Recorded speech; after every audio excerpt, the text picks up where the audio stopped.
Hey, good morning. Let's go over today's trade plan. So in the overnight session, we saw responsive sellers were active near the 1175 to 1375 area, which marks the all-time high. So it's pretty decent resistance and a important inflection point.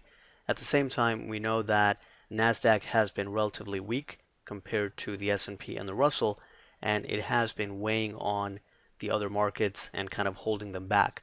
So if we can get some buying in Nasdaq, then it would open the door for the S&P to potentially break to a new all-time high. So heading into the open, we understand that the larger time frame bias is still bullish, and overall buyers are still dominant on the larger time frame. And as long as we're not seeing any excess weakness in NQ, then there is potential for buyers to step right back in and push the market higher. But we are at an important inflection point. This is decent resistance up here at 11.5 to 1375, and in order to break through that resistance, we need to see some strong buying in the market, and we need to see sustained upside momentum. So at these higher prices, at this important area of resistance at 11.5 to 1375, simply a lack of strength can be enough of a reason to attract sellers in this market, especially given the relative weakness in NQ. But the relative weakness in NQ is really the only bearish signal right now. Everything else is actually quite bullish. The Russell held up really well in the overnight session and is also suggesting that ES is going to head higher. So today there is that potential for ES to make a new all-time high, but we do need to see that strong upside momentum in real time. We need to see broad market strength with the advanced decline line in positive territory and trending higher. And at the same time, we do not want to see continued weakness in NQ.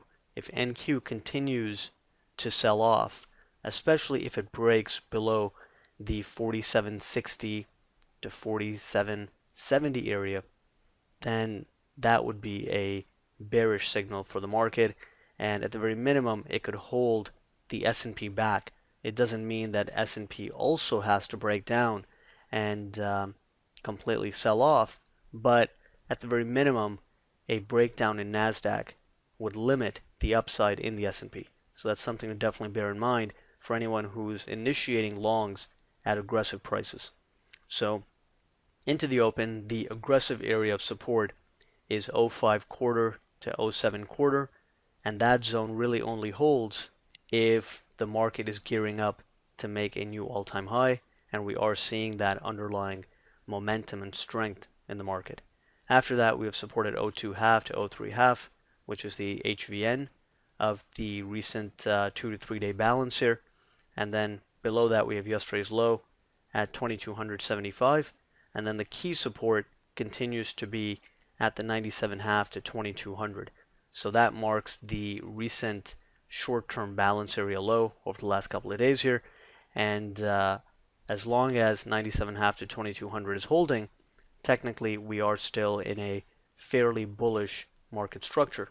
And if we break down below 97.5 to 2200, then that's where our short-term bias starts to shift from the buyers to the sellers, and that's where there can be a shift in short-term control from the buyers to the sellers.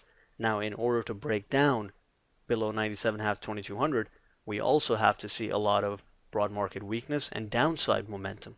So at 97.5 to 2200, if we're not seeing that persistent downside momentum, then it's unlikely that ES is going to break that 97.5 to 2200 zone. So in order to break and put in a proper balanced breakdown, we would have to see excess weakness and strong downside momentum as well. And if we see those signs, then we're open to that possibility. But because the larger time frame bias is bullish and majority of the signals in the market are bullish right now, we just have to see much more from the sell side in order to consider shorting this market.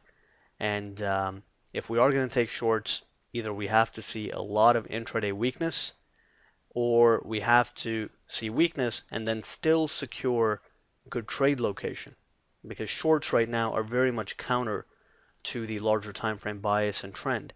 So on the short side, we are going to continue to be more conservative and cautious, and the focus is still going to be more on the long setups, especially at good trade location.